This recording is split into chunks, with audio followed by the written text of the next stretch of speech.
এখন আমরা আলোচনা করব ক্লাস 9-এর 15 নম্বর অধ্যায় অর্থাৎ ত্রিভুজ ও চতুর্ভুজের পরিসীমা ও ক্ষেত্রফল নিয়ে। তো এই চ্যাপ্টারে যেসব জিনিস নিয়ে আলোচনা হবে, তো দেখতেই পাচ্ছ নামেই বোঝা যাচ্ছে যে ত্রিভুজ আর চতুর্ভুজের পরিসীমা ও ক্ষেত্রফল নিয়ে আলোচনা হবে। তো এখানে কিছু কিছু জিনিস আমরা অলরেডি জানি। কি যেমন ধরো, তোমরা এর আগে বর্গক্ষেত্র, আয়তক্ষেত্রের কি শিখেছো? পরিসীমা শিখেছো, তারপরে ক্ষেত্রফল শিখেছো, কর্ণের দৈর্ঘ্য শিখেছো। তো সেগুলো এখানে প্রাথমিক পর্যায়ে সেগুলো আছে। তার সঙ্গে সঙ্গে আরও কিছু জিনিস আছে, তো সেগুলো আমাদের শিখে নিতে হবে।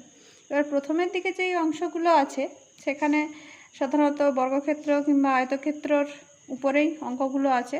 এই ধরনের অঙ্ক তোমরা আগেও করেছো, তো এখানেও কিছু কিছু আলোচনা হবে। তো দেখা যাক। এবার আমরা আলোচনা করব ত্রিভুজের সূত্রগুলো নিয়ে। তো এখানে কি ধরনের ত্রিভুজ নিয়ে আলোচনা হবে না, এখানে ত্রিভুজ, সমবাহু ত্রিভুজ, সমদ্বিবাহু ত্রিভুজ, সমকোণী ত্রিভুজ, বিষমবাহু ত্রিভুজ। বিষমবাহু ত্রিভুজ মানে যে কোনো ত্রিভুজই চলে আসছে, তো এইগুলো নিয়ে আলোচনা হবে। তো আমরা জানি কি ত্রিভুজের 3টে বাহু। এবার সমবাহু ত্রিভুজের ক্ষেত্রে 3টি বাহুই সমান, সমদ্বিবাহু ত্রিভুজের ক্ষেত্রে 2টি বাহু সমান, আর 2টি বাহু সমান আর একটি অসমান, অসমান বাহুটিকে আমরা সাধারণত ভূমি বলে থাকি। আর বিষমবাহু ত্রিভুজের 3টি বাহুই অসমান। আর আছে সমকোণী ত্রিভুজ। সমকোণী ত্রিভুজের তো একটি কোণ অবশ্যই সমকোণ হবে। এবার সমকোণ সংলগ্ন যে 2টি বাহু, একটিকে উচ্চতা এবং একটিকে ভূমি বলা হবে। তো প্রথমেই দেখো এখানে সমকোণী ত্রিভুজের ক্ষেত্রফল কি দেওয়া আছে। সমকোণী ত্রিভুজের ক্ষেত্রফল সমান হাফ ইন্টু সমকোণ সংলগ্ন বাহুদ্বয়ের দৈর্ঘ্য। অর্থাৎ যদি সমকোণী ত্রিভুজের ভূমি এ একক আর উচ্চতা মানে লম্ব বি একক হয়, তাহলে হাফ এ বি বর্গ একক হবে। আচ্ছা, এর আগে বলে নিই যে কোনো ত্রিভুজের পরিসীমা বলতে কি বুঝি আমরা। কোনো ত্রিভুজের পরিসীমা বলতে 3টি বাহুর দৈর্ঘ্যের যোগফল। অর্থাৎ যদি সমবাহু হয় তাহলে ধরি বাহুর দৈর্ঘ্য যদি এ একক হয় তাহলে তার পরিসীমা হবে 3a একক। এবার যদি সমদ্বিবাহু হয়, ধরো সমান 2টি বাহুর দৈর্ঘ্য এ একক আর হচ্ছে আমার যে আরেকটি অর্থাৎ ভূমি সেটা হচ্ছে যদি বি একক হয় তাহলে 2a + b একক হবে পরিসীমা। এবার বিষমবাহু ত্রিভুজের প্রত্যেক 3টি বাহুর দৈর্ঘ্য যদি একটি এ একক আর একটি বি একক আর একটি যদি সি একক হয় তাহলে পরিসীমা হবে a + b + c একক। তো এরপরে আসছি আমরা সমবাহু ত্রিভুজের ক্ষেত্রফল। সমবাহু ত্রিভুজের ক্ষেত্রফল সমান কি দেখতে পাচ্ছ, √3/4 ইন্টু বাহু স্কোয়ার। এটা হচ্ছে আমাদের সমবাহু ত্রিভুজের ক্ষেত্রফলের সূত্র। এর সঙ্গে আরও একটা জিনিস যেটা গুরুত্বপূর্ণ সেটা হচ্ছে সমবাহু ত্রিভুজের উচ্চতা। এখানে দেখো লেখা আছে সমবাহু ত্রিভুজের উচ্চতা সমান √3/2 ইন্টু এ একক। এখানে এ বলতে কি, এ হচ্ছে আমাদের সমবাহু ত্রিভুজের বাহুর দৈর্ঘ্য। এই দুটো জিনিস কিন্তু মনে রাখতে হবে। এবার সমবাহু ত্রিভুজের উচ্চতা যা, মধ্যমার দৈর্ঘ্যও কিন্তু একই, তাহলে এই দুটো জিনিস একটু খেয়াল রাখতে হবে। এরপরে চলে আসছি সমদ্বিবাহু ত্রিভুজের ক্ষেত্রফলের সূত্র। সমদ্বিবাহু ত্রিভুজের ক্ষেত্রফলের সূত্র হচ্ছে হাফ ইন্টু ভূমির দৈর্ঘ্য ইন্টু √, সমান বাহুর একটির দৈর্ঘ্যের বর্গ মাইনাস ভূমির দৈর্ঘ্যের অর্ধেকের বর্গ। এটা হচ্ছে আমাদের সমদ্বিবাহু ত্রিভুজের ক্ষেত্রফলের সূত্র। আর এই যে আমাদের যে বর্গমূল চিহ্নের মধ্যে যেটা দেওয়া আছে অর্থাৎ স্কোয়ার রুট যেই অংশটার উপরে দেওয়া আছে, এইটা হচ্ছে আমাদের সমদ্বিবাহু ত্রিভুজের উচ্চতা। অর্থাৎ √, সমান বাহুর একটি বাহুর দৈর্ঘ্যের বর্গ মাইনাস ভূমির দৈর্ঘ্যের অর্ধেকের বর্গ হচ্ছে আমাদের সমদ্বিবাহু ত্রিভুজের উচ্চতা। এখানে দেখতে পারো, ঠিক আছে। এরপর চলে আসছি বিষমবাহু ত্রিভুজের ক্ষেত্রফলের সূত্র। এখানে দেখতে পাচ্ছ সূত্রটা দেয়াই আছে √s into s minus a into s minus b into s minus c।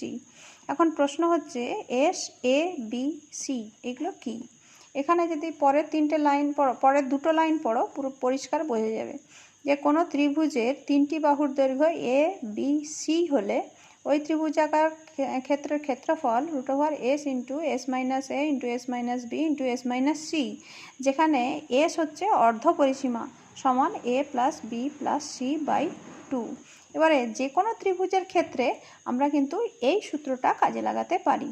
আর ত্রিভুজের ক্ষেত্রফল সমান হাফ ইন্টু ভূমি ইন্টু উচ্চতা, অর্থাৎ কোনো ত্রিভুজের আমরা যদি ভূমির দৈর্ঘ্য এবং উচ্চতার দৈর্ঘ্য জেনে থাকি তাহলে আমরা এই সূত্রের সাহায্যে সেই ত্রিভুজের ক্ষেত্রফল নির্ণয় করতে পারি।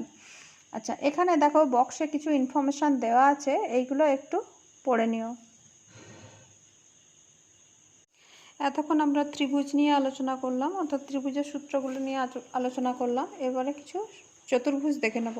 এমনিতেই আমরা দুটো চতুর্ভুজ তো জানি, বর্গক্ষেত্র আর আয়তক্ষেত্র। এবারে দেখো সামান্তরিক। সামান্তরিকের ক্ষেত্রফল সমান ভূমি ইন্টু উচ্চতা। কিন্তু এই ভূমি বা কি আর উচ্চতাই বা কি? ভূমি হচ্ছে তুমি সামান্তরিকের যে কোনো বাহুকে ভূমি ধরতে পারো। উচ্চতা হচ্ছে সেই বাহু থেকে বিপরীত বাহুর যে দূরত্ব, লম্ব দূরত্ব, সেটাই হচ্ছে উচ্চতা। এই গেল সামান্তরিকের ক্ষেত্রফল। এরপর আসছে ট্রাপিজিয়ামের ক্ষেত্রফল। ট্রাপিজিয়ামের ক্ষেত্রফল সমান, এখানে দেওয়া আছে হাফ ইন্টু ট্রাপিজিয়ামের সমান্তরাল বাহুদ্বয়ের সমষ্টি প্লাস সমান্তরাল বাহুদ্বয়ের মধ্যে লম্ব দূরত্ব।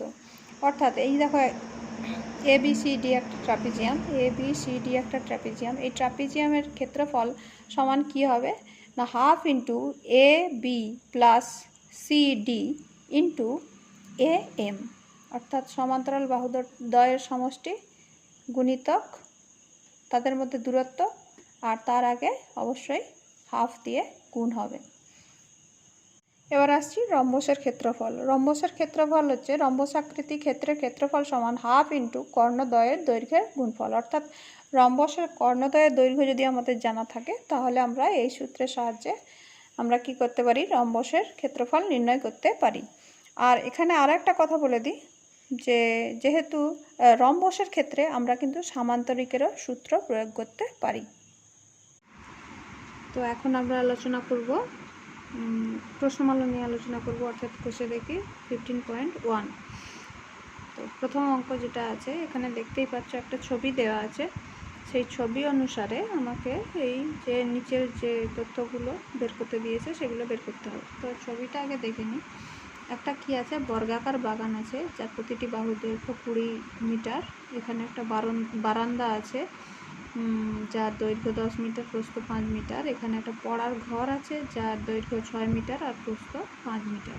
তো প্রথমে যেটা বের করতে দিয়েছে যে কামালদের বাগানের ক্ষেত্রফল হিসাব করি। তো দেখতেই পাচ্ছ এটা বর্গাকার, তাহলে কি হবে সেটা তোমরা ভালো করেই জানো যে কামালদের বাগানের ক্ষেত্রফল কত হবে, 20 গুণিতক 20 বর্গ মিটার সমান 400 বর্গ মিটার। এরপরে কী বের করতে দিয়েছে, প্রতি বর্গ মিটার 30 টাকা হিসাবে কামালদের বারান্দার মেঝে মেরামত করতে কত খরচ হবে তা হিসাব করি। তাহলে মেঝের ক্ষেত্রফলটা বের করতে হবে। বারান্দার ক্ষেত্রফল সমান 10 গুণিতক 5 বর্গ মিটার সমান 50 বর্গ মিটার। এবার প্রতি বর্গ মিটার 30 টাকা হিসেবে আমার খরচ হচ্ছে, তাহলে বারান্দা মেঝে মেরামত করতে খরচ হবে সমান 50 গুণিতক 30 টাকা সমান 1500 টাকা। 3 দাগেরটা দেখে নিই। 3 দাগ বলছে কি কামাল তার পড়ার ঘরের মেঝেতে টালি বসাতে চায়। যদি প্রতিটি টালি 25 সেন্টিমিটার বাই 25 সেন্টিমিটার হয় তবে তার পড়ার ঘরের মেঝেতে টালি বসাতে কতগুলো টালি লাগবে। অর্থাৎ পড়ার ঘরের মেঝের ক্ষেত্রফলকে টালির ক্ষেত্রফল দিয়ে ভাগ করতে হবে। তো প্রথমে পড়ার ঘরের ক্ষেত্রফল আমরা বের করছি, তাহলে কত হবে 6 গুণিতক 5 বর্গ মিটার। এবারে এটাকে আমরা নিয়ে যাচ্ছি বর্গ সেমিতে, তাহলে এত বর্গ সেমি হলো। এবার টালির সংখ্যা কী হবে, তাহলে এই যে ক্ষেত্রফলকে আমার টালির ক্ষেত্রফল দিয়ে ভাগ করছি, ভাগ করে দেখা গেল কত হলো 480টি। তাহলে 480টি টালি লাগবে। এখন দেখো 2 দাগে কিছু ছবি দেওয়া আছে, এই ছবির রঙিন অংশের ক্ষেত্রফল নির্ণয় করতে দিয়েছে। তো তোমরা জানো, যেমন ধরো এটার ক্ষেত্রে কি করতে হবে না, পুরো অংশটার ক্ষেত্রফল থেকে ভেতরের অংশটার ক্ষেত্রফল বিয়োগ করে দিলেই হবে। আর এইগুলো তোমরা আগেও করেছো, সুতরাং আশা করি তোমরা নিজেরা পারবে। তো আমি চলে যাব পরের অঙ্কে। পরের অঙ্ক কী আছে, পরের অঙ্ক মানে 3-এর দাগ। 3-এর দাগ আছে বিরাটি মহাজাতি সংঘের আয়তকার মাঠের দৈর্ঘ্য ও প্রস্থের অনুপাত দেওয়া আছে 4:3। মাঠটির চারিদিকে এক পাক হেঁটে এলে 336 মিটার পথ অতিক্রম করা যায়। মাঠের ক্ষেত্রফল হিসাব করি। তাহলে এখানে দেখো যেহেতু অনুপাত দেওয়া আছে আমাদের কিন্তু ধরে নিতে হবে। আর এখানে যে বলেছে মাঠটি একবার ঘুরে এলে এতটা পথ অতিক্রম করতে হয়, তার মানে কিন্তু মাঠের পরিসীমা দেওয়া আছে। তো এখান থেকে আমাদের কী বের করতে হবে, দৈর্ঘ্য প্রস্থ, এবং এখানে দৈর্ঘ্য প্রস্থ বের করতে দেয়নি, ক্ষেত্রফল বের করতে হবে। ধরি আয়তকার মাঠের দৈর্ঘ্য আমরা ধরে নিচ্ছি 4x মিটার আর প্রস্থ ধরে নিচ্ছি 3x মিটার। যেহেতু 4:3 অনুপাতে ছিল তাই এভাবে ধরলাম। তাহলে মাঠের পরিসীমা কত হবে, 2 × 4x + 3x মিটার। তাহলে আমার কত হলো, 14x মিটার। তাহলে শর্তানুসারে কী হবে, 14x = 336 হবে। তাহলে x সমান কত বেরোলো, 24। তাহলে মাঠের ক্ষেত্রফল কী হবে না, দৈর্ঘ্য গুণিতক প্রস্থ বর্গমিটার। তাহলে দৈর্ঘ্য হচ্ছে 4x আর প্রস্থ হচ্ছে 3x। তাহলে 4x × 3x বর্গমিটার সমান 12x² বর্গমিটার। তাহলে এক্সের জায়গায় আমরা কত বসাচ্ছি, 24। তাহলে কত পেলাম শেষমেশ না, 6912 বর্গ মিটার। এরপরে চলে আসছি 4-এ কী আছে, প্রতি বর্গ মিটারে 3.50 টাকা হিসাবে সমত্বের একটি বর্গাকার জমি চাষ করতে খরচ হয় 1400 টাকা।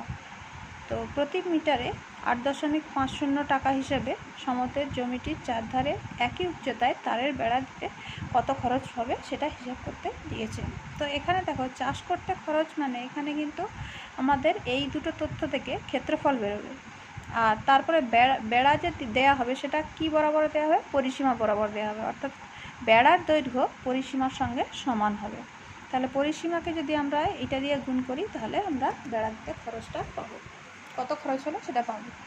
তো দেখো ধরি বর্গাকার জমির বাহুর দৈর্ঘ্য x মিটার। তাহলে পরিসীমা কী হচ্ছে, 4x মিটার আর ক্ষেত্রফল হচ্ছে x² বর্গমিটার। এবার দেখো প্রতি বর্গমিটার 3.50 টাকা হিসেবে খরচ, চাষ করতে খরচ পড়ে তাহলে কত, আমার x² হলো বর্গমিটার ক্ষেত্রফল আর প্রতি বর্গমিটারে 3.50 টাকা করে খরচ হচ্ছে। তাহলে মোট খরচ পড়বে কত না, 3.50 x² টাকা। এবার দেখো এটাই কিন্তু আমাদের দেয়া আছে। তাহলে শর্তানুসারে 3.50 x² সমান 1400। তাহলে x² সমান আমরা পেলাম 400, তাহলে x সমান পেলাম 20। তাহলে বেড়ার দৈর্ঘ্য মানে হচ্ছে পরিসীমা, তাহলে 4x, তাহলে 4 × 20 মিটার সমান 80 মিটার। তাহলে দেখো আমার বেড়ার দৈর্ঘ্য হলো এটা। এবার বেড়া দিতে প্রতি মিটারে 8.50 টাকা খরচ হচ্ছে, তাহলে বেড়া দিতে খরচ হচ্ছে 80 × 8.50 টাকা। তাহলে কত হচ্ছে, 680 টাকা। 5, এবার আসছি 5। তাহলে সুহাসদের আয়তকার জমির ক্ষেত্রফল এখানে দিয়ে দিয়েছে 500 বর্গ মিটার। জমিটির দৈর্ঘ্য 3 মিটার কমলে এবং প্রস্থ 2 মিটার বাড়লে জমিটি বর্গাকার হয়। এখানে আবার একটা নতুন জিনিস দিয়েছে যে জমির দৈর্ঘ্য যদি 3 মিটার কমে আর প্রস্থ যদি 2 মিটার বাড়ে তাহলে কিন্তু জমিটা বর্গাকার হয়ে যাবে, অর্থাৎ দৈর্ঘ্য আর প্রস্থ সমান হয়ে যাবে। তাহলে সুহাসদের জমির দৈর্ঘ্য এবং প্রস্থ নির্ণয় করি বা হিসাব করে লিখি। তো এক্ষেত্রে আমাদের ধরেই নিতে হবে দৈর্ঘ্য আর প্রস্থ। তাহলে ধরি আয়তকার জমির দৈর্ঘ্য x মিটার, প্রস্থ y মিটার। তাহলে ক্ষেত্রফল কত হবে, xy বর্গমিটার। তাহলে প্রথম শর্তানুসারে xy সমান কত, 500, যেহেতু ক্ষেত্রফল বলেছিল 500 বর্গমিটার, তাহলে xy সমান 500। তাহলে এটা 1 নম্বর দিলাম। দ্বিতীয় শর্তানুসারে কি বলেছিল যে দৈর্ঘ্য যদি 3 মিটার কমে তাহলে x - 3 আর প্রস্থ যদি 2 মিটার বাড়ে তাহলে y + 2, এরা কী হবে, সমান হবে, বর্গাকার হচ্ছে মানে সমান হয়ে যাচ্ছে। তাহলে x - 3 = y + 2। তো এখান থেকে পাচ্ছি x - y = 5, এটা হচ্ছে 2 নম্বর। এবার এই দুটোকে সমাধান করে আমাদের কি বের করতে হবে, x আর y এর মান বের করতে হবে। তো এখানে আমরা কী করছি, বীজগণিতের সাহায্য নিচ্ছি। কিসের সাহায্য নিচ্ছি, বীজগণিতের। কীভাবে দেখো, x + y সমান কী হচ্ছে, √x - y এর হোল স্কোয়ার প্লাস 4xy। এখানে যদি মানগুলো বসাই x - y আর xy এর, তাহলে শেষ পর্যন্ত এক্স প্লাস ওয়াই সমান পাচ্ছি 45। তাহলে অতএব এক্স প্লাস ওয়াই সমান 45, এটা আমরা নাম দিচ্ছি 3 নম্বর। এবার দেখো 2 আর 3 যদি সমাধান করি অনায়াসেই আমরা এক্স আর ওয়াই এর মান পেয়ে যাই। তো 2 + 3 করে পাই, দেখো এখানে 2 + 3 করলে ওয়াই কিন্তু কেটে যাবে, তাহলে কি থাকলো 2x সমান 5 আর 45 যোগ করলে 50, তাহলে x সমান কত 25। আর 3 নম্বর সমীকরণে অর্থাৎ এই সমীকরণে যদি আমি x এর মানটা বসাই তাহলে y সমান পাচ্ছি 20। তাহলে অতএব সুহাসদের জমির দৈর্ঘ্য হচ্ছে কত 25 মিটার আর প্রস্থ হচ্ছে 20 মিটার।